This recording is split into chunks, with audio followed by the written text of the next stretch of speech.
Mumbai Tug brought to you by Sunny's World. Pune's Pride Sunny's World, Life in Funshine. Resort weddings, events, restaurants, adventure wellness.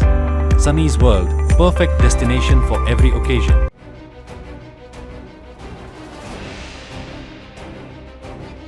मुंबईत सुरू असलेल्या मुसळधार पावसामुळे शहरात ठिकठिकाणी दुर्घटना घडत आहेत. कुठे झाडे कोसळत आहेत तर कुठे उघड्या मॅनहोलमुळे नागरिकांचा जीव धोक्यात येत आहे. या दुर्घटनांमध्ये आतापर्यंत 2 जणांना आपला जीव गमवावा लागलाय. या घटनांमुळे मुंबईकरांमध्ये तीव्र संताप असतानाच विधिमंडळाच्या आवारात भाजपच्या काही आमदारांनी या विषयावर बोलताना हास्यविनोद केल्याचा प्रकार समोर आला.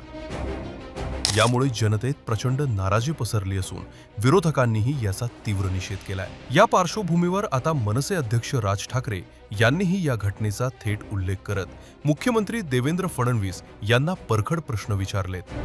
फेसबुकवर लिहिलेल्या एका दीर्घ पोस्टमध्ये राज ठाकरे यांनी भाजपाच्या नेत्यांवर सत्तेचा माज आल्याची सडेतोड टीका केली आहे.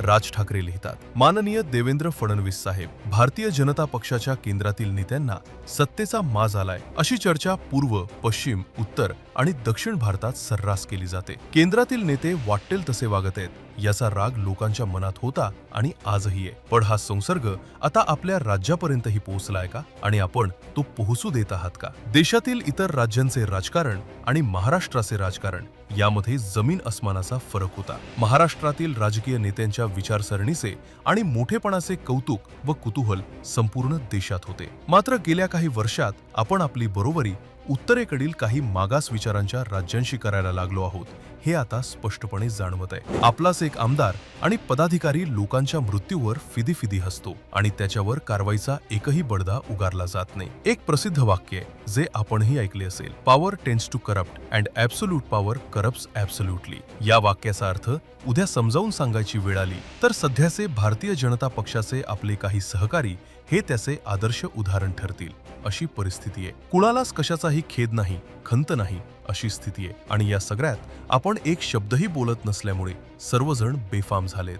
देवेंद्र फडणवीस हे सुसंस्कृत आणि संवेदनशील मुख्यमंत्री आहेत असे महाराष्ट्राला वाटत होते आणि मलाही वाटत होते. परंतु असे प्रकार घडतात आणि त्यावर आपल्याकडून कोणताही खेद व्यक्त केला जात नाही तेव्हा आपल्या संवेदनशीलतेबद्दलच शंका येऊ लागते. मी गेली 37 वर्ष राजकारणात सक्रिय आहे. या काळात महाराष्ट्रात एखाद्या नेत्याकडून प्रमाद घडला किंवा चूक झाली तर तो स्वपक्षाचा आहे म्हणून त्याच्या चुकांवर पांघरून घातले गेले नाही. बाळासाहेब असोत, पवार साहेब असोत, प्रमोदजी असोत किंवा अन्य कोणी. म्हणूनच महाराष्ट्राचे राजकारण वेगळे आहे अशी प्रतिमा देशभर होती. आज आपण हा आपलाच आहे म्हणून त्याने काहीही केले तरी त्याला पाठीशी घालण्यास सुरुवात केली आहे. यामुळे आपली आणि महाराष्ट्राची प्रतिमा डागाळते असे आपल्याला वाटत नाही का? आपले मंत्री रोज बेताल विधाने करत आहेत त्याबद्दल आपण काही बोलत नाही. आपले इतर नेते उघडपणे असंवेदनशीलता दाखवतात त्यांनाही आपण काही बोलत नाही. बोलला असता तर त्यांची तीच चूक पुन्हा करण्याची हिंमत झाली नसती. परंतु ते तसेच वागत आहेत.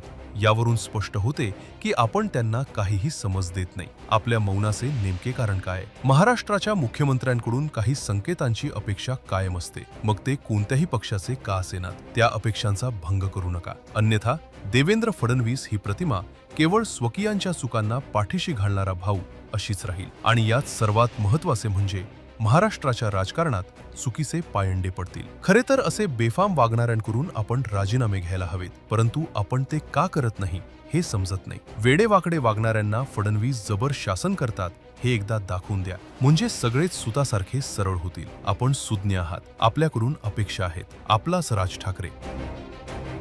अशा आशयाचं पत्र राज ठाकरे यांनी देवेंद्र फडणवीस यांना लिहिलंय. राज ठाकरे यांनी देवेंद्र फडणवीस यांना लिहिलेल्या पत्रावर तुमच्या प्रतिक्रिया कमेंटमध्ये सांगा.